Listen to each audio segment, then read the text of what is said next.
Greetings. Good afternoon, everyone. I so not like coming up being the first person to speak because it looked like you're having such a good time, and I get up and you go, okay, all right. So I have several functions here today, and I'm to greet you officially on behalf of the Planning Committee for the Black History Month lecture here at Georgia Tech, and we are so glad to see so many of you here today. We are just excited to see that so many members of our community are here today that I want to clap and jump up and down, but I won't do that either. I would like to acknowledge that our president is here. I spent all morning with him in a retreat, leadership retreat, but he has to be someplace else like he always has to be a little bit later, so I want to acknowledge his presence. Dr. Angel Cabrera.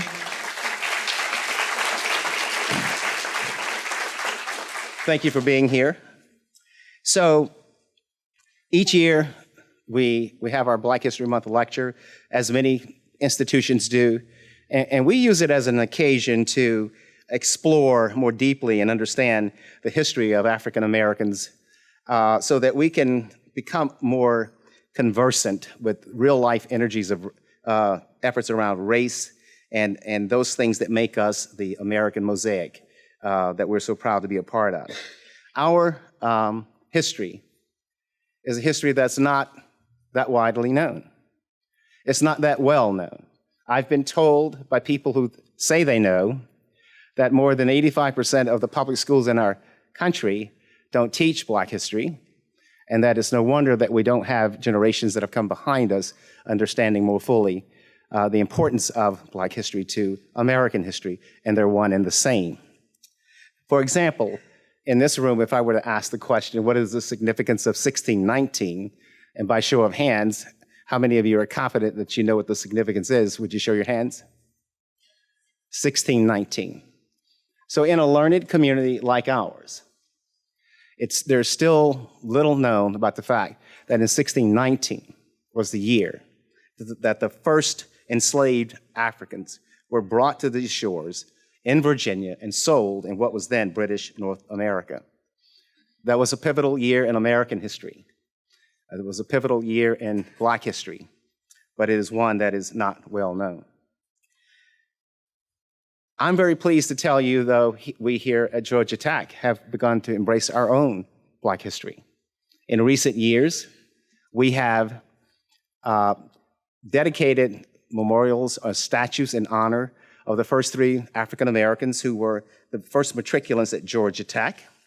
Last fall, as a part of the Diversity Symposium, we honored Mr. Ford C. Green, Mr. Ralph Long Jr., and Mr. Lawrence Williams with permanent memorials out in Harrison Square because President Harrison had the fortitude and the foresight in 1961 to make the right decision and do the right thing without court order and admitted the first three Black students to Georgia Tech. And we've embraced that with this permanent memorial. We've also honored the first Black student to receive a degree from Georgia Tech at the same time with a bus memorial in Clough Undergraduate Learning Commons. As a part of I'm gonna give you a quiz in a minute, so let's keep this going. As a part of our acknowledging that we too have a history, being in the seat of what is reported to be by most and acknowledged as the center of the modern day civil rights movement in America, Atlanta, Georgia Tech has an important role to play. And we began to acknowledge that over the years by engaging with our counterparts across sectors of Atlanta to make sure that we're not an isolated citadel, a fortress, in a city of Blackness, a richness of Blackness. We honored these individuals, as I mentioned to you last year. 2 years before that, we honored the historical contributions of the late Mrs. Rosa Parks in the same Harrison Square with 2 statues in her honor, designated her title as Continuing the Conversation, symbolizing what she thought of life when she was 42 and at 92 when she passed. That was really important. But to take you even further wrestling with our own history. In 1990, the late, great South African freedom fighter and leader, Nelson Mandela, spoke at Georgia Tech on his tour of America after being held as a political prisoner in his own country for 27 years. And there's a plaque not 10 feet away from the statues of those honoring Mrs. Rosa Parks. So we've started to acknowledge that we have a history that it's important to incorporate in the total history of Georgia Tech. And we will continue to do that as an institution that will be leading the way in the next decade or so. And as I said, on the screen will appear momentarily. You'll take out your phones and respond to the, I'm kidding you, the quiz. But I'm really glad to see all of you here today. It gives my heart, does it good to see so many people from our community to join us with this discussion that is going to be very powerful today. And I am honored to bring to the podium the person who will come to speak on behalf of the student body, Mr. Samuel Brown, president of the African American Student Union at Georgia Tech, and he will bring greetings on behalf of that organization. Thank you.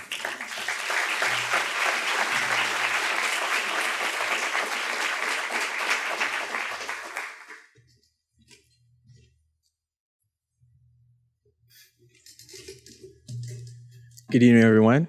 Good evening. I don't like speaking second because how do you go after that? But I just wanted to welcome you all here. As he said, my name is Samuel Brown, and I currently serve as the president of the African American Student Union here at Tech. ASU's had many events this semester, specifically commemorating Black History Month, thanks to our wonderful Black History chairs who are sitting here in the front, Harrison and Bola. This Saturday, we have Super Science Day, where the community goes out into an Atlanta public school or elementary school, middle school, and performs science experiments to kids to get them introduced to STEM. We have our annual Onyx Ball, where Black students are welcome to come and participate and celebrate ourselves, dress up, have a little gala, have a little fun. And in addition to that, we have our art showcases, we have trivia nights, anything just to establish like a strong coalition of Black students here. But today, I'm here to welcome you all to our Black History Month lecture with our keynote speaker, Mr. Andrew Gillum. So let's give a hand clap for him real quick. Thank you for being here. The theme for this lecture is impact, identifying my perspective and acting consciously today. So as we proceed with the lecture, I just want to challenge everyone, or take everybody, give a chance to remind you to be aware, to be present, and to be intentional. ASU strives to fulfill our mission of being the primary voice for students of color, Black students specifically, at Tech, whether it be socially, academically, politically, et cetera. And in doing so, we must ask ourselves a series of important questions. What are our needs? Who do we serve? How do we best serve them? Answering these questions can lead to more questions, or it can lead to courses of actions to take. But regardless, I think the importance lies in the presence of mind to not only look for ways to improve, but to actually see tangible effects realized. So as we listen to what's sure to be an excellent speech from Mr. Gilliam, I would love for us all to keep in mind the power we all have to make a change within our various communities, within this campus specifically, and really make an impact. The pun, impact, okay. So once again, I want to thank you all, welcome you all for being here. And with that, I'm going to introduce Mr. Harrison Skelton.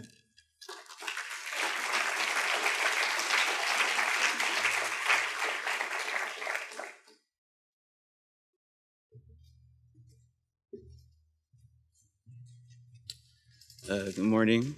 My name is Harrison Skelton, and I'm the co-chair of ASU for Black History. Today, I have the honor of introducing our guest speaker, Mr. Andrew Gillum. And just to introduce him, here are a few words about him.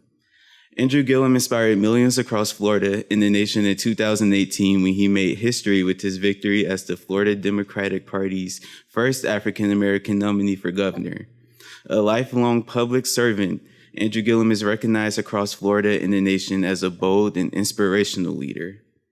The former mayor of Tallahassee and 2018 Florida Democratic gubernatorial nominee, Gillum brought Floridians together in pursuit of fundamental rights, the right to a well-paying job, the right to a good education, the right to quality health care, and the right not to live in fear of gun violence in our schools or our streets.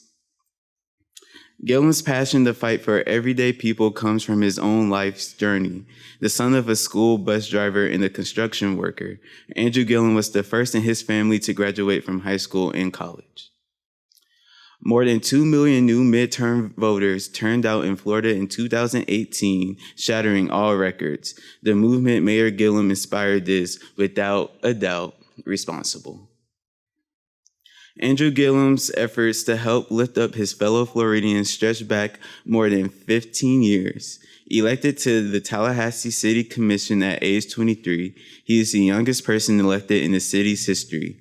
At age 21, while still a student at Florida A&M University, he led 1,000 students to protest Governor Jeb Bush's attempt to end affirmative action.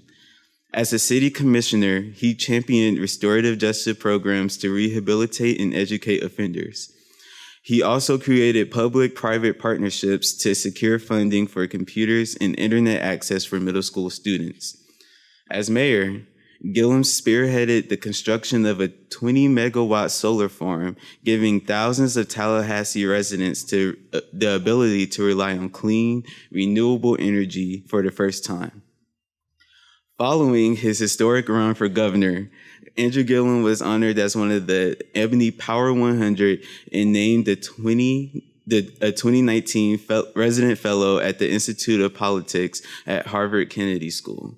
Georgia Tech, please give a round of applause for Mr. Andrew Gillum.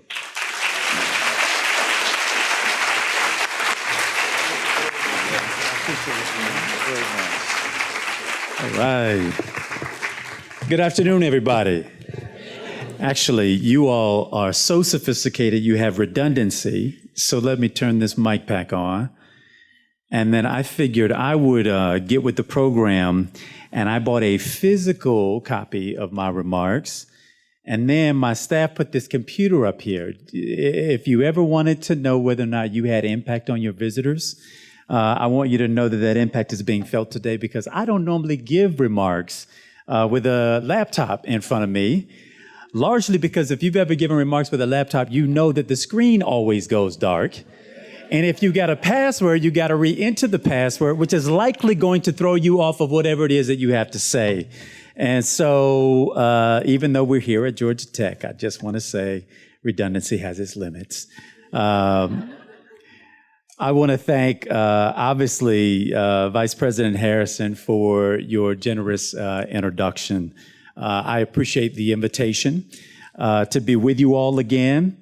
And I was supposed to be with you about a year ago, and so many of you all were very patient with me. I actually, unfortunately, lost my father a few days after I was supposed to be here. And so those are very, very precious moments that I got to spend in his final days of life.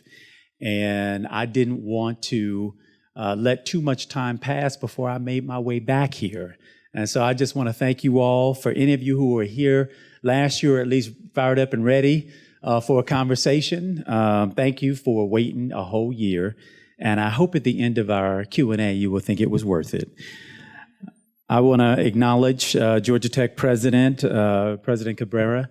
I know that you have another engagement, but when you get up and leave, I just want you to know that it will be because I have internalized the fact that I've offended you in some way. And you are showing some public disagreement with me. This is your getting off the hook in case I say something that doesn't work for the Georgia Tech community, okay? Vice President Irvin, thank you very much for your generous welcome, and I want to congratulate you on your role here and the great work that you do. President Samuel Brown, thank you for your leadership of this great organization, the AASU, who are responsible for my being here. Sandra Duplessis, thank you for the very gracious welcome. I want y'all to know y'all got some great hospitality here. I got here and got taken to a room that has some gummy bears in it. a bento box, and even a couple of Snickers to boot. So I appreciate the hospitality. Obviously, to the entirety of the membership of the African American Student Union, AASU, the Planning Committee, and a point of personal privilege, I've got a cousin who works at this great institution. We call her Dr. Laura, and her son, my other cousin, Blake, is also with her. Hey, stand up. There y'all go. Laura and Blake, say what's up to the people.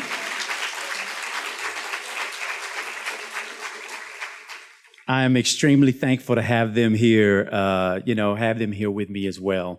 And frankly, y'all, I want to treat this more as a conversation. And even though I have some prepared remarks, these were remarks that I myself sort of put some thought into and editing into, frankly, coming on the heels of everything that we are experiencing in this country at this particular time. I always get a little bit drawn up with sort of speeches about Black History Month or even MLK that oftentimes reflect on names and personalities over the arc of history, but fail to bring those experiences forward to what our lived experiences are today. And the truth is that the moment right now in this country, in our communities, is too urgent. Not to take every single moment that we have where we get to be in spaces like this to forego the opportunity to challenge each other and to even in some ways charge each other. Now, coming here to Georgia Tech during Black History Month is already a very, very rich burden and privilege because we're standing in the city, as you heard before, that is oftentimes credited with being the home, if you will, of activism and the civil rights movement. We can find the names of titans and statutes and other memorials in place all throughout the South, but probably no more than right here in Atlanta, Georgia. This is, for lack of a better term, the capital, if you will, of modern Black history here in the United States. And there are lots of reasons why you all ought to lean into that description. But I also know that we should take a minute, because we're here on the campus of Georgia Tech, to frankly lift up the names of some of the heroes that came before you all, those folks whose shoulders upon which you stand. And even though I am in no way officially affiliated with this institution, again, another giveaway to Dr. Cabrera, he can say he ain't one of us, their shoulders upon which I get to stand as well. I'll evoke the names of Ralph A. Long, Jr., Lawrence Williams, and Ford C. Green, who broke the color barrier here. And in 1961, they're honored, as was mentioned earlier, with a bronze statue here called the Three Pioneers. Ronald Yancey enrolled in 1962 and earned his degree in 1965, and he was honored with a bronze statue called the First Graduate. In addition to commemorating those statues, those monuments, I want to commend another group of firsts. Georgia Tech has a Georgia First Pathways program designed for students, frankly, like me, who were first generation and our families to attend university.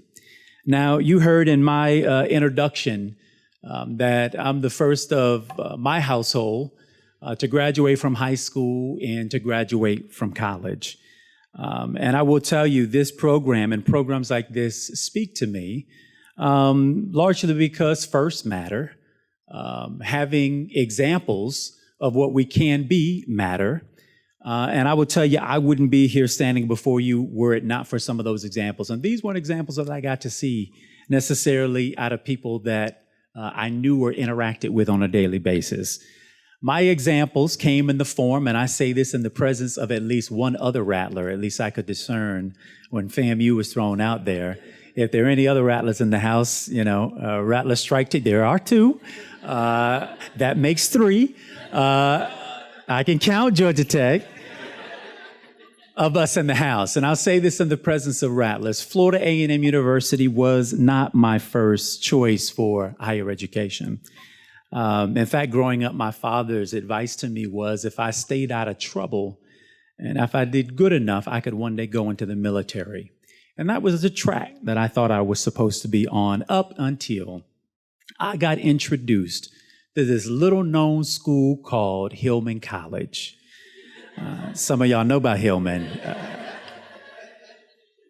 Well, Hillman College was this historically black college and university that was popularized on this little known show called A Different World. Some of y'all are too young for A Different World.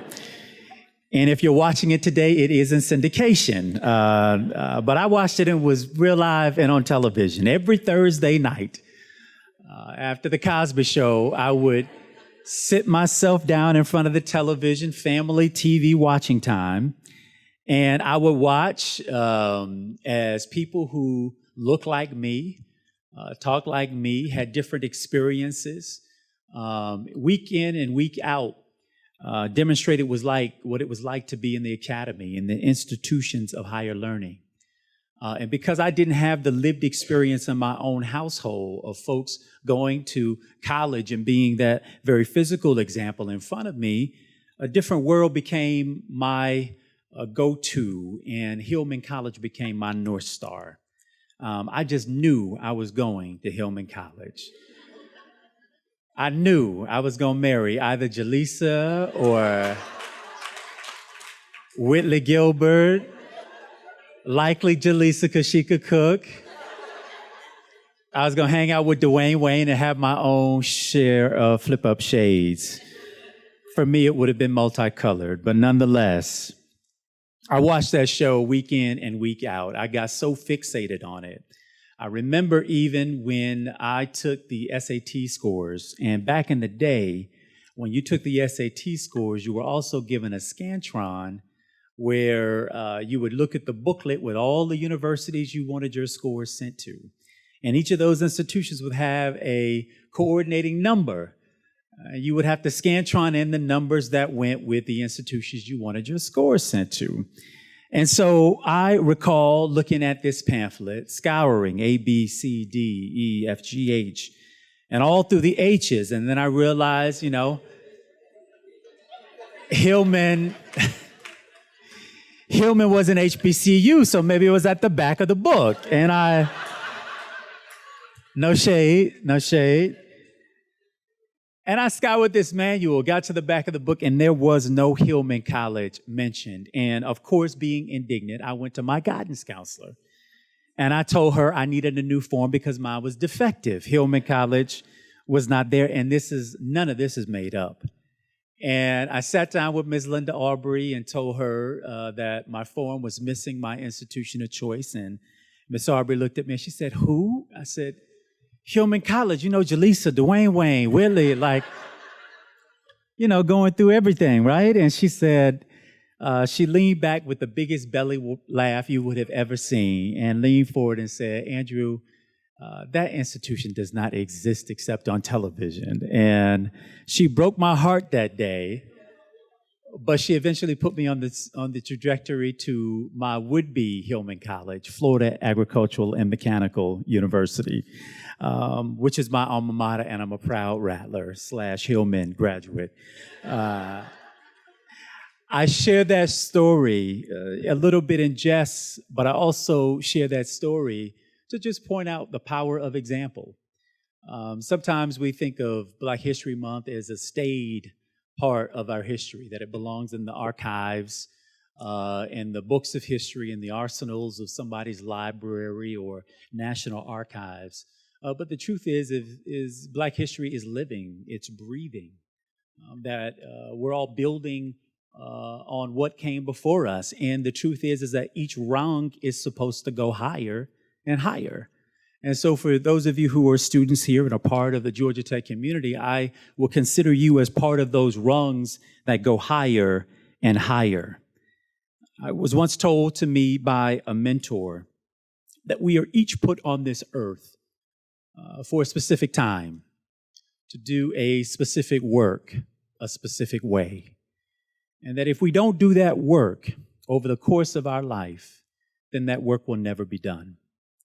It was a very specific charge to me by this mentor, and it was her way of trying to get me to internalize what it meant to understand that we were all put on this planet, on this earth for purpose. We had meaning to our lives, that there were no accidents in this thing. But I didn't accident upon my mother, Frances May Jackson, who was a school bus driver growing up. I didn't accident upon my daddy, Charles Gillum, who growing up was a construction worker. And when my father didn't have construction work to do, you might find him on a street corner selling fruits or vegetables. On Saturday mornings, he would set his pickup truck across the street from the cemetery and sell flowers to bereaved families. I remember spending those Saturdays hustling because we weren't sure always where the next meal might come from. Those examples, those experiences, that exposure to the fact that my mother and father were the best examples of hard work that I knew growing up, and I must admit are still the best examples of hard work that I know to this day. They told me that it was my responsibility to walk through every single door that the civil rights movement had created for me. And more importantly, that when I got through those doors, it was my job to kick open some doors, open up a few windows, even if through a crack, so that some other folks might be able to enter. This idea of lifting as we climb. You all, in order to make sure that we don't treat Black History Month as a staid part of history, I want to challenge us to make it relevant to this day. Rather than rifle through a bunch of names, some you may know and others you may not, and their respective contributions, all of them worthy of the time that we get to spend here today. Instead, I want to concentrate us on one of, I think, the greatest contributions and legacies that Black folks have had in this country. And there are many. But I have to suggest that in this particular moment, maybe there is not one greater than the sacrifices that were made for Black people to be able to access the enfranchisement, for our ability to access the vote. I want to think about a statute that isn't erected yet. In 1867, there were 52 Black registrars here in Georgia. For the newly emancipated, that was their first contact with someone in government where they were not being regarded as a piece of property. They were a living, breathing human being, citizens, in fact, of the United States. I want to mention another statue, since we're in the vein of talking about physical monuments, and this one's in Washington, D.C., of Dr. Martin Luther King, Jr., and it stands a little bit of a distance away from where he stood in 1957 on the steps of the Lincoln Memorial for a speech that he entitled, "Give Us the Ballot." By that time, the Brown v. Board decision had been decided. Groundbreaking movements were being had all throughout the South. And we were now at a place where we were fighting unapologetically for the enfranchisement. Dr. King thought that in the years past Reconstruction, that we were finally going to reach that pinnacle moment of one citizen, one vote, and that we would be, as a community, collectively fighting to achieve that change. Dr. King called that hope, that change, a, quote, great beacon light of hope to millions of disinherited people throughout the world who had dared to only dream of freedom. He said, "Give us the ballot, and we will place judges on the benches of the South who will do justly and love mercifully. He will place at the head of the Southern states governors who have felt not only the tang of human, but the glow of the divine." And I got to tell you, in the spirit of placing Southern governors at the helm of Southern states, I can't help but to reflect on my good friend Stacey Abrams and my own race in the state of Florida, where she and I sought to do just that. Now, you all were here in the state of Georgia, and you got to experience what happened here in that race. And I'll share just a little bit in my own state of Florida, the race that we got to endure. I had the benefit of, in a state where Black people only exist at about 11% of the population, the brokest candidate in the primary race. I mean that, not just in Not just in the fact that we raised $6 million compared to my combined opponents in the primary who raised and spent $96 million. But I also was the only non-millionaire in a 5-way race for governor, again, who wasn't a millionaire. Now, my wife would love for that to have been different, but it was what it was. But through the hard work, through the volunteerism, through the activism of volunteers who showed up and believed just like I did that we could have a state that was reflective of all of us, we got to work. And throughout the odds, I was able to make it through that primary, becoming the first Black person ever to lead a major party in the history of our state in the position of governor. And in a general election, an election that was supposed to produce 6.1 million voters. That would have been its normal attrition rate 4 years after the last governor's race. In presidential elections in Florida, we come close to 9 million voters. In my race, we had 8.5 million people show up to vote in the race for governor, 2.5 million more people than were expected. And although we didn't win the transaction in the race for governor, it came down to a difference of about 0.4% between me and my opponent, roughly 30,000 votes, the closest race in the history of my state in a generation in the race for governor. I knew ultimately that the outcome of the election was not just going to be decided by who won or who lost, that it was also going to be about what doors were opened. And it is my hope, it's my dream, it's my desire that if not for me, that for the next person who might be just like me, the next time they show up, maybe some of those hills, those mountains will be leveled. Maybe some of those deep valleys will be risen. Maybe some of the tensions that we had to bear will no longer have to be borne by those who come after us.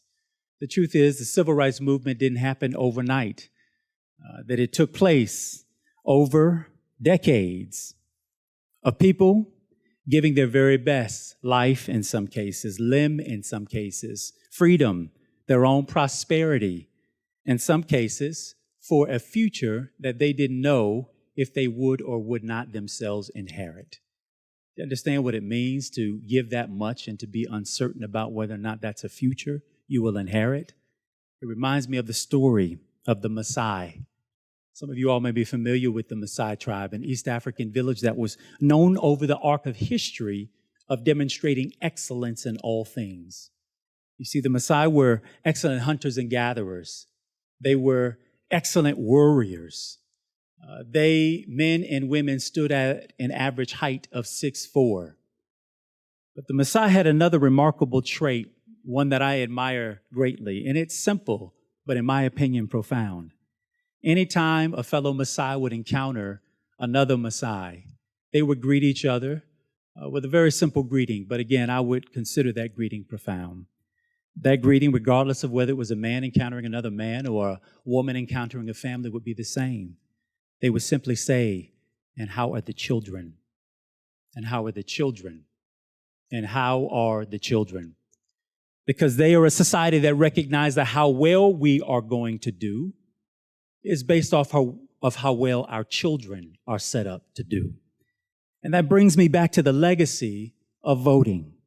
It brings me back to the great legacy of the civil rights movement, the story of America in many ways, progress born of struggle, resilience in the face of adversity. You see, today, y'all, the living legacy of access to the ballot is being played out in southern states and others all across the country right now. Right here as we sit. You see, there are a couple things that happened this week. Just yesterday, there was the New Hampshire primary. Some of y'all may have missed that. It's okay. There'll be plenty more in the weeks ahead. But there was something else that happened, rather significant. 2 days ago, there were 4 bills in the United States Senate that were election security bills. Election security bills that the Republican-controlled Senate would not allow for a vote to be taken.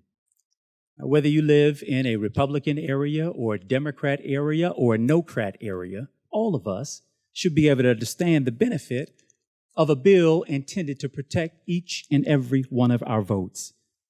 Y'all, on that very same day, the United States Senate decided to confirm Andrew Brasher, a judge who was being appointed by our current president to fill a vacancy on the 11th Circuit. The 11th Circuit Court is a federal court that has jurisdiction over the states of Florida, Georgia, and Alabama. There are countless voter and voter disenfranchisement cases that go before this court. Andrew Brasher has a history of supporting gerrymandering. He submitted himself an amicus brief to the court in the historic Shelby v. Holder decision that basically gutted the Civil Rights Act. And he would have made, and did make, the sixth appointment by this president to a 12-panel court. Mr. Brasher was confirmed by the United States Senate in a party line vote, almost cementing an anti-voting rights hold on the 11th Circuit. Why is the 11th Circuit so important to me? The 11th Circuit is so important to me and should be important to you because on the same election in 2018, where I was not able to become governor of the state of Florida, the people of my state decided with 65% of the vote that they were going to show that Florida was a forgiving state. And my state, if you get a felony conviction, you are banned for a lifetime from voting, unless the governor and the cabinet individually restores your right to vote. And unfortunately, we don't have a good record of doing that. And so the people of the state of Florida said, we're going to be a forgiving state. We're going to be a state that doesn't judge you forever by your worst day. That's what grace is, after all. And 65% of us, Democrats, Republicans, Independents, no parties, decided that we were going to pass that legislation. And guess what? It passed overwhelmingly. In the first opportunity the Republican legislature got, they decided to say that your sentence is not complete until you pay all fines, fees, court costs, and restitution, even if they are not a condition of your sentencing. What did that do? 1.4 million people in the state of Florida have now been slapped with a poll tax. Voter disenfranchisement. You all know it here in the state of Georgia. In 2018, Secretary of State, now Governor Brian Kemp, closed nearly 200 polling places across Black and Hispanic communities ahead of the election. People showed up not realizing that their polling place no longer existed. Long lines. In 2019, a review of academic studies was taken, and it found across America that people of color who waited in line to vote waited twice as long as their white counterparts. Now, you don't need statistics to make this point to you. I can tell you in my voting precinct, and I live in a pretty good neighborhood, my neighbors are majority white. When I went to vote, if you are not in there and out of there in 10 minutes, people are hitting their watches and they're talking to the clerk. Time is money. It's time to go. Yet in communities of color, all across my state, all across the South, voters of color are showing up and waiting on average 30, 45, upwards of an hour. That was the experience right here in the state of Georgia in 2018. How can that be right? Signature mismatch laws in my state and in many states across the South, there exists a law that says that if the W in your signature when you go to sign in to receive your ballot doesn't match the W in your signature from when you first registered, the clerk has the ability to deny you the right to vote on the spot. On spot. A study that was taken by the University of Florida found that of those 86,000 individuals who had their ballots rejected over signature mismatch, 8 out of 10 of them were either young voters or voters of color. Wake up, y'all. This is the status of voting rights and voting access in our country today. Voter ID laws since we're on a college campus. Just last night in New Hampshire, I've already referenced that there was a primary election, but was little reported, is that the state of New Hampshire adopted a law that said that for students who matriculate at universities in that state, in order for them to be eligible to vote, they must register their vehicles with the state of New Hampshire. How many students here don't have cars? I matriculated throughout my entire 4 years of undergraduate without a vehicle, much to my embarrassment and disappointment. But is this not another form of a poll tax? Why in the world would a vehicle be required as a means of establishing residence in a particular community, especially for a college student, and communities all across the country? A hunter's license can be accepted as a valid form of identification at the ballot box, but a student ID is rejected as a form of identification. Felon reenfranchisement laws not only exist in my state, but also in the second largest state in the country, the state of Texas. These are the kinds of battles that are showing up every single day. Why am I carrying on about this? I'm carrying on about this is because part of Black history and the legacy of Black history, and Dr. King made this clear in his speech around Give Us the Ballot. He said quite plainly, the only thing I want from America is for her to be true to what she put on paper, for her to be true to our ability to register and to vote, for her to be true to the fact that in elections and in the outcome of the elections, that the people who are inaugurated are the ones who get the majority of the votes. Is that too much to ask? Well, how does this translate into your daily, into your regular life? Because voting obviously is a vehicle. Access, increasingly a dividing line.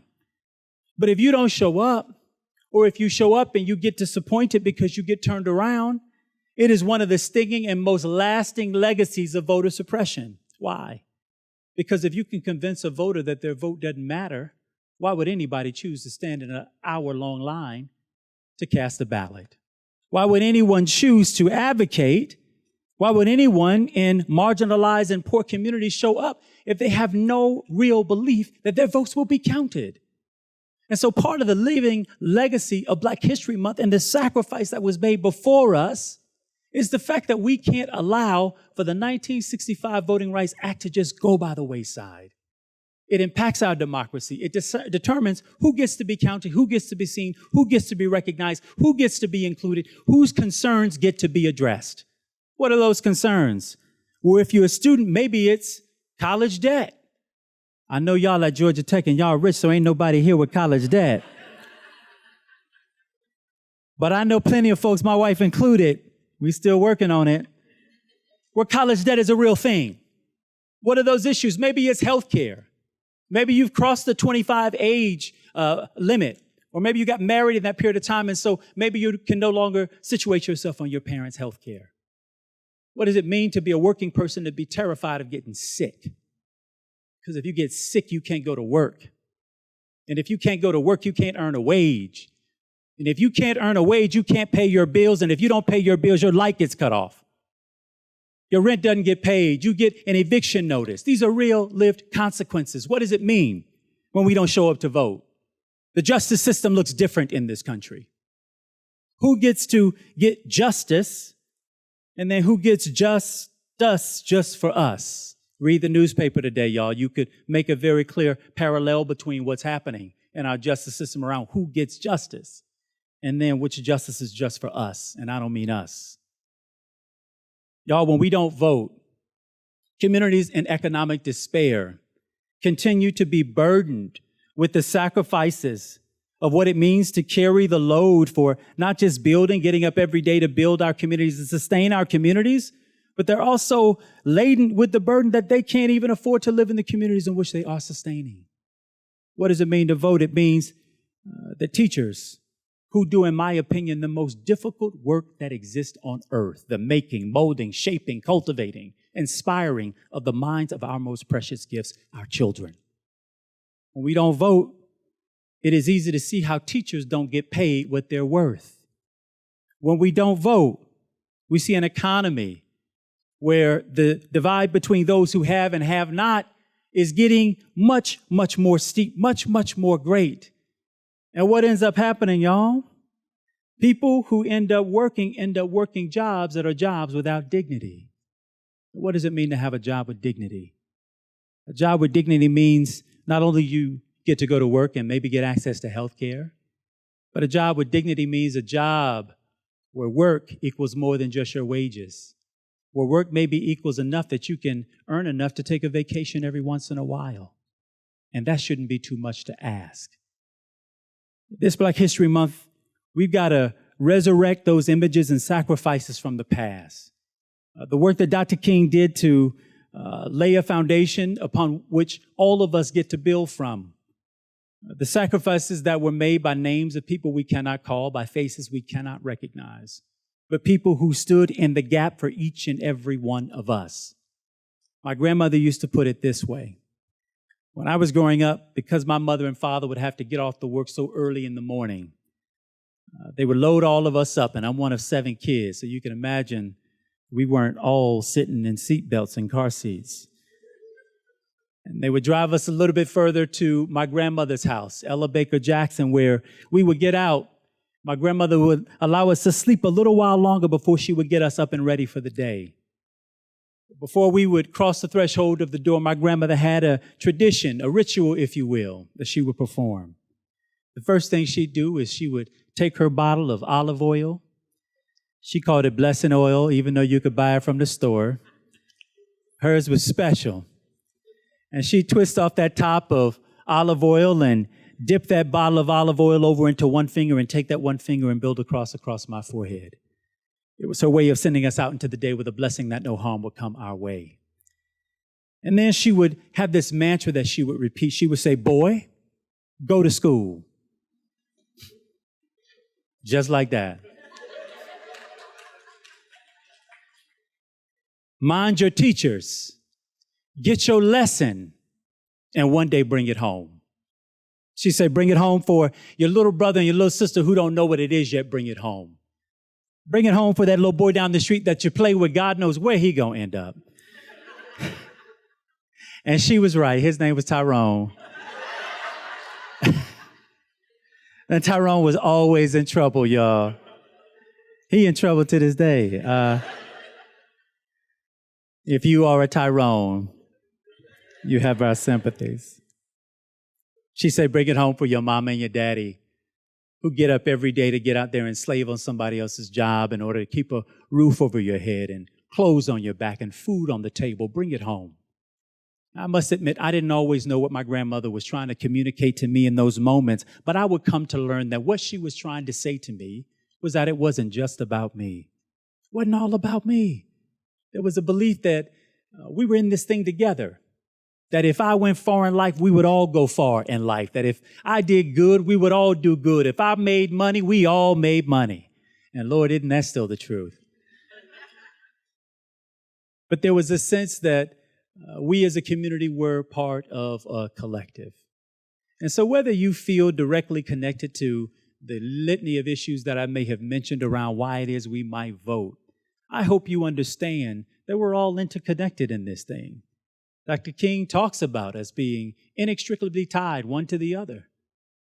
You can trace that across issues today.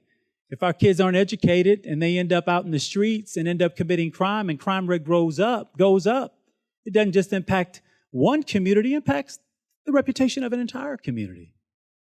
When healthcare is inaccessible to some, and therefore those who don't have access to it end up going to emergency rooms to get access to healthcare, and they can't afford that bill, and your premiums go up over and over and over year after year, and you healthy, you realize that that cost is being passed on to you. So the idea is we're in this fight, we're in this thing together. And so as we think about and reflect on the contributions that were made before us, and I'll send you to the library to look up the names of those great individuals, heroes and Shiros who came before us. But the only way their work matters, the only way it really matters, and the only way we really commemorate this month of reflection is to also take action. And so I am simply here to say that this moment requires your action. There's no more room for backbenching. There's no more room for those who are going to sit on the sideline, judge, tweet about everybody else, but not get out and do anything about it. There's no room for those of us who are so frustrated and angered by what's happening in this country and then make the galling choice to sit out an election. There's no more room for those of us who choose not to engage our relatives, our dinner table, our family room, living room conversations around voter registration, to take it into your own individual hands to ensure that everybody around you is registered to vote, especially the ones who vote right. I want everybody to vote, but especially the ones who vote right. Because y'all, my grandmother didn't march with Dr. King. She didn't sit out the lunch counter. She didn't shut down any Woolworth counters.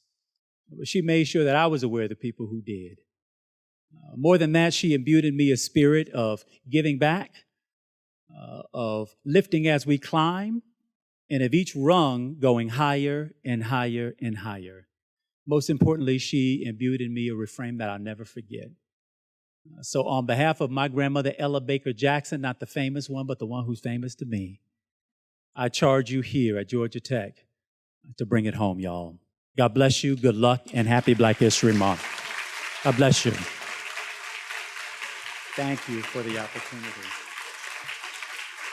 Thank you for the opportunity. I hope I didn't make you work too hard. Thank you for that.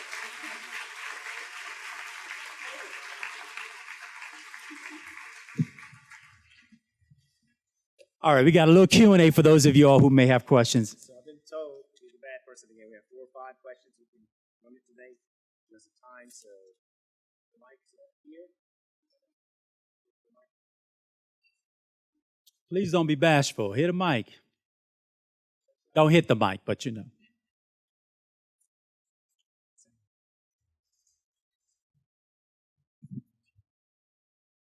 Hey, how's it going? I really appreciate your time here today and coming in speaking to all of us. I really appreciate your energy in this room, as well as the role model that you've been for tons of young Americans who want to access the political in a way that perhaps previously they did not think was possible.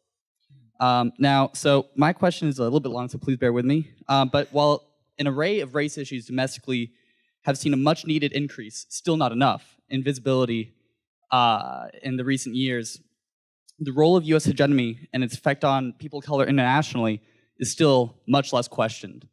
So in 2008 specifically, speaking to On the Issues, you indicated support for the concept of American exceptionalism.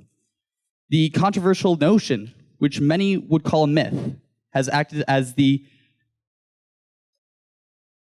excuse for a manner of all sins committed by the U.S. government on foreign soil, especially on lands belonging to people of color. So I'm seeking clarification on your position. Do you believe that the US government is still exceptional in any way? And if so, how has the Trump presidency, especially with its immigration bans and other things like that, affected your view on America's exceptional role in the world? Yeah, Thank you. I appreciate the question. Give me your name. Andrew. And what are you studying, namesake? Electrical engineering and pre-med. And where are you from?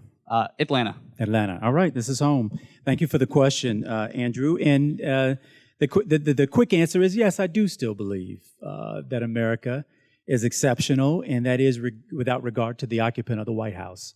I find him utterly unexceptional. I also find him...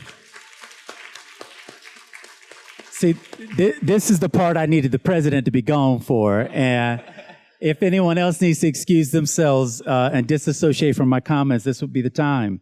I find the president is uniquely unqualified for the position that he holds, and that I worked hard not to see him become president. I'm working even harder to see him not reelected. But the truth is he has created a much, much more difficult task for the president who will follow him. But our country is greater than the great imperfections of one man. Now, he may not want to believe that, but I believe we are. I think it's evident in the likes of someone like Speaker Nancy Pelosi, who at every opportunity, the third most powerful person in the United States, at every opportunity takes the opportunity to remind Americans of who we truly are. And the truth is the history of this country is latent with a lot of regrettable moments, and I wouldn't paper wash that. None of us can. In fact, if I apologized for one of its greatest sins, I'd be apologizing for my very existence. But in spite of that, I think Kamala Harris said it great in her questioning that in the U.S. Senate, she said, while the framers never contemplated somebody like her in the United States Senate, they absolutely contemplated the potential for someone like Donald Trump. And that's why we built in all of these felt-safes to hopefully keep that kind of tyranny from taking over. That being said, elections are choices. I really regret people who look at elections and say, I don't have 100% agreement with every candidate, and therefore I make the choice to stay out. Because guess what? Somebody gonna win. Your choice to refrain from that process is giving license to somebody. And unfortunately, between 2012 and 2016, 4 million people, voters, dropped out of the process. They were either uninspired, they were dissuaded, they ran into issues at the ballot box. Maybe they fell under disbelief that the system could actually work for them, and so they retracted from the process. And look what we have to answer for. So my encouragement to young people and others alike, while there is a healthy enough critique to go around for U.S. policy, both foreign and domestic, and while we are far from perfect, we're still in pursuit of the perfect. But we can't get there if people decide to wholesale pull out of the process. If our criticisms don't yield in some form of radical action, and by the way, radical action can be voting, especially when the majority of this country don't vote, I would consider it a radical action to get involved in the process is to actually vote. It matters. For me, it mattered to the point of 6 votes every precinct. Throughout the state of Florida, 33,000 votes separating me and my opponent. Here in the state of Georgia, it could have possibly mattered with 200 precincts in black areas being shut down. In my state, it could matter with 390,000 people in 2019 being purged from the voter rolls. And now we're having to work overtime to put those people back in the process. Listen, the other side doesn't work this hard to ensure that you can't vote if they weren't terrified of what would happen if you did vote. So we don't roll over, we don't give up, we don't retract, we call them on it. And I know that your question got to something deeper also with regard to the international and global role that we play. And you and I could probably go back and forth on a whole range of that because we haven't been good players on the global stage across a whole range of public policy matters. But in my opinion, I would go back to the fact that that's why who we elect matters and how we hold those individuals accountable actually matters. The absence of accountability results in a president who fires a careerist civil servant, results in the president who fires someone who testified against them in a public impeachment trial. It results in 4 career prosecutors having their decision, their recommendations, well-researched, well-supported, well-documented, being overturned by a hand-picked attorney general who is only here to do the bidding of the President of the United States. He lost the notion that his job was to be the Attorney General of the people of the United States of America, not the personal attorney of the President of the United States, right? And that's what we have. So healthy criticism, but vote. Right? We need you in the process, and I need you to enlist others in the process. The most impactful person who can move another voter to the poll, and it's not a celebrity. It ain't LeBron James. It ain't whatever celebrity you want to name. The most impactful person who can move a voter is a person who is trusted by that voter, a person with a personal relationship. So you have the power to help transform the outcome. And for the first time ever, voters 18 to 35 will outnumber baby boomers in the electorate, should they choose to vote their strength. So good luck. All right. Thank you. Thank you. Hey, Governor Gillum. How are you? All but the signing power, right? So my name is Byron Stokes. I actually work here at Georgia Tech, and I'm also a master's student in cybersecurity. You touched on something that was very important. So being a black techie, especially at Georgia Tech. Yeah, you're a unicorn, huh? Exactly. So we got some unicorns over here, though. It's okay. It really kind of hit home in 2016 that we couldn't keep our head down and just focus on technology issues. We needed to kind of harken back to our ancestors to do, like you said, pull people forward. And so in doing that, I kind of encompassed public policy because that's very important in technology because with voter suppression, with election security, those are 2 things that can be paired together. And that's kind of what my research is focusing on. But another thing about me, I'm from Iowa. You really are a unicorn. Yeah, so I was in Iowa twice. yeah, so I ain't seen nobody like you. yeah, so I'm from Davenport, Iowa, and I went to the University of Iowa, and then now I'm here at Tech. But we know the Iowa caucuses are not representative of the nation. So my question to you is, what would a good sound primary look like? Would you get rid of that altogether? Would you pair Iowa and Illinois, or maybe have Illinois go first? Or what I would like, I want to see Mississippi go first. They are the highest black population in the nation, and after Reconstruction, they were just abandoned. So kind of want you to speak to that. Yeah. Well, without the risk of offending you, taking Iowa out of the first in the nation primary, I disagree with the system as it exists today. We have had now candidates that have been vetted through 2 states that are over 95% white. When the Democratic Party reflects a demographic that is drastically different than what we saw in these early states, there are a couple of ways that I think we could address this. One, why not put Iowa, New Hampshire, Nevada, and South Carolina on the same day? So if we're supposed to take these as a composite, which is how a lot of people, want us to consider these early states, that one builds off the other, but take them in a composite. That's certainly how the Biden campaign wants us to take it. Forget the other. Wait for South Carolina. Well, it's hard to have a composite when the early states actually have a winnowing ability. They have the ability to take people out.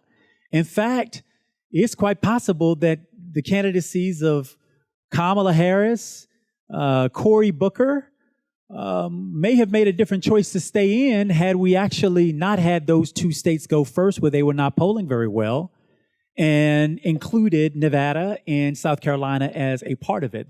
So one, let's make it a true composite and put them all on the same day. And then whatever happens as a result of that gives us some indication of what we ought to do going forward. Another recommendation would be to just relayer this thing. So it's going to be hard to change in New Hampshire, but I think we can advance New Hampshire potentially with a more diverse state, say a North Carolina, say a Georgia, a state that actually reflects more of the demographics of the Democratic Party. It's an old system. It's an arcane system that is designed to do exactly what it's doing. Make no mistakes about it. It is producing the outcomes that it is precisely designed to produce. Well, we are beyond that. It's time for those of us who have influence within this party and the people who can demand that change to say no more, that this is the obituary for, the only good news is they help themselves by not having results on caucus night. No offense to your state and all, the app went down. But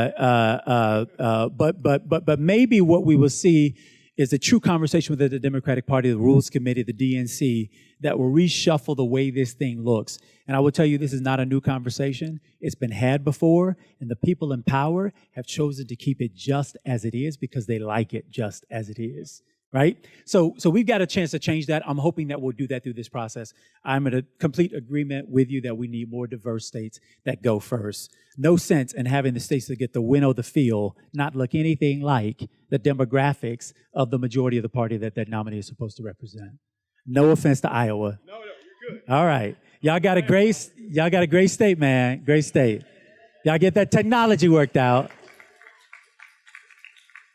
You need to go home and build an app. Yeah. Hi, Mr. Andrew. It's on? Okay. Hi, Mr. Gilliam. My name is Sina Adus. I'm a third-year international affairs student here. Thank you so much for coming and sharing your kind words. A question that I had makes me think of how busy Georgia Tech students are, right? And so I want to know what, more we can be doing to engage in the political process. Yeah, so, the beauty is, and I, with all respect to the complexities of your schedule, I know it's hard. That's why y'all here, Georgia Tech, because y'all so smart. And y'all can do multiple things at one time. Right. And you happen to be located, I don't know, a mile away from the headquarters of Stacey Abrams' outfit, Fair Fight. They take interns, they take volunteers. They are working in over 20 states designed to help ensure to not only a fair count with the decennial census and the recounting process, but also fair elections. And so if you're here and that's something that you want to do, or your neighbor Florida, I have also started an outfit in the state of Florida that is designed to register and re-engage 1 million voters in advance of the 2020 election. My election came down to 33,000 votes, and we can put 1 million more of our own on the board and turn as many of those out. Those 29 electoral votes can go the way that we choose them to go, and that's our intention there. So if you want to come down and you want to work in Florida, we ain't got no housing. Small stipends. This is the difficult work of democracy, requires sacrifice. But we welcome you in those places. And many of our entities are set up to take in volunteers remotely. So you can do things like Hustle.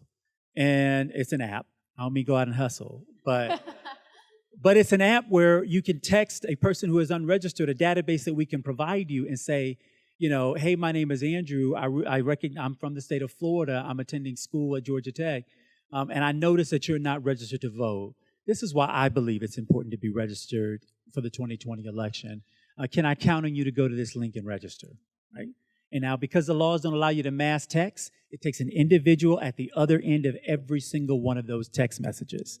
Now, there are sophisticated ways to move them quickly, but that's a lot of volunteer hours. That's a lot of man, women, person hours that could participate in that process. So whether you are in a battleground state or not, there's no better place than right here in Georgia because of fair fight and the fact that it has a national reach. Our effort in Florida called Forward Florida Action. And then there are a number of outfits. There is organizing core this summer that the DNC has, that they're paying volunteers to go into target states for the entire summer. They're stipending those individuals, and the enrollment for that, if it didn't just open, will be opening soon. So I would encourage you to do that. But real ways in which you can engage. You're in the academy. I understand that your role in the academy is to get your lesson, as my grandmama said.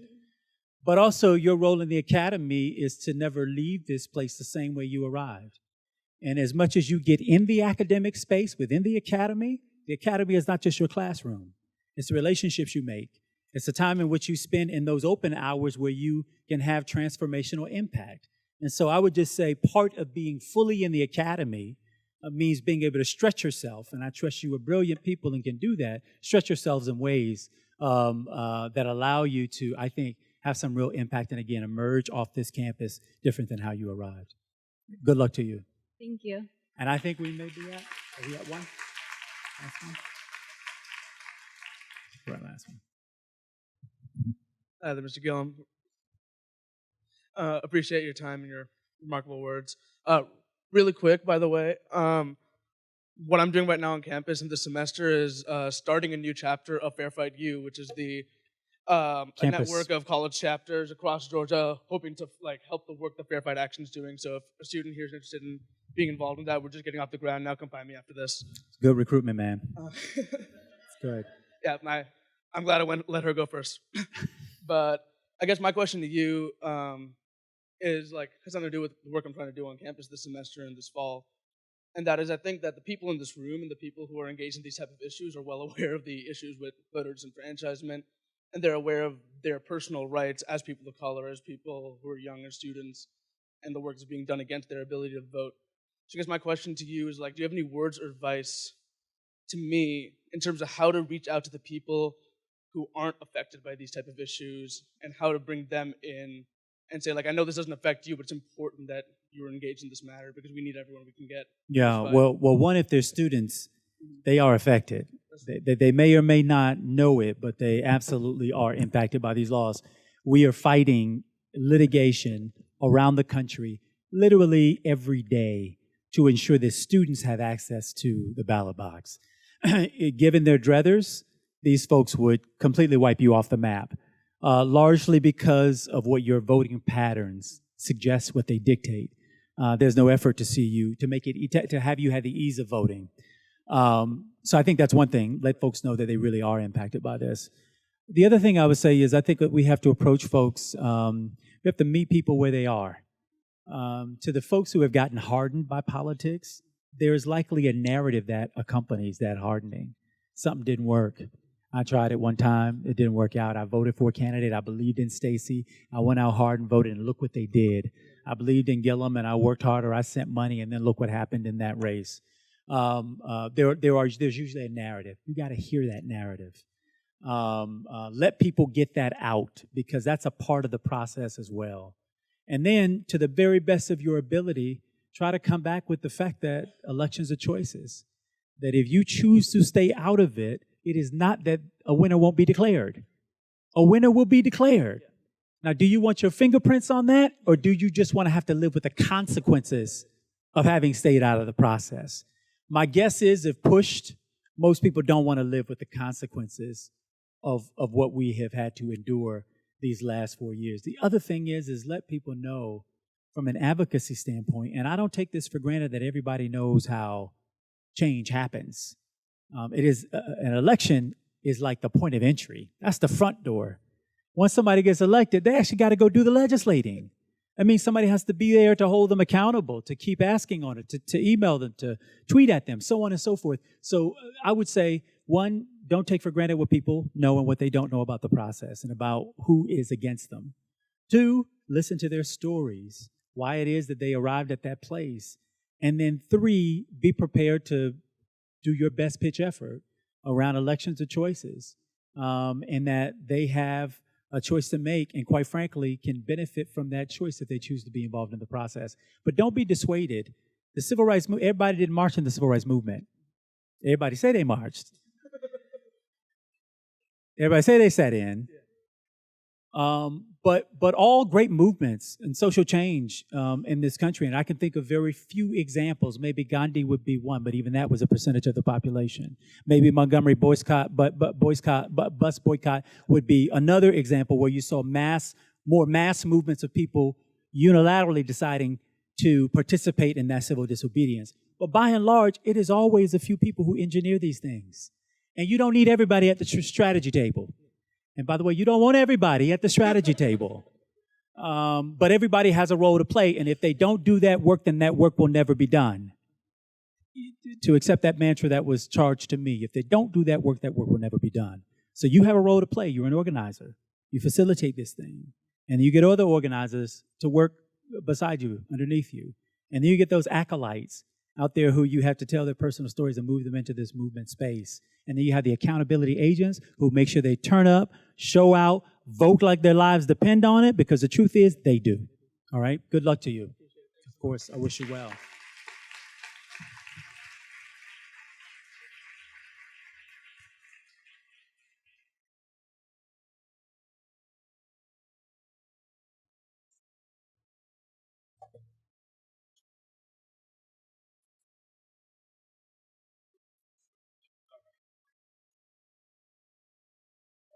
Thank you, Georgia Tech.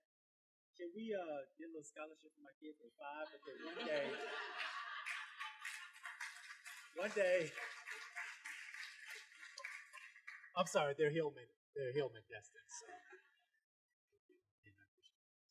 Thank y'all very much. God bless you.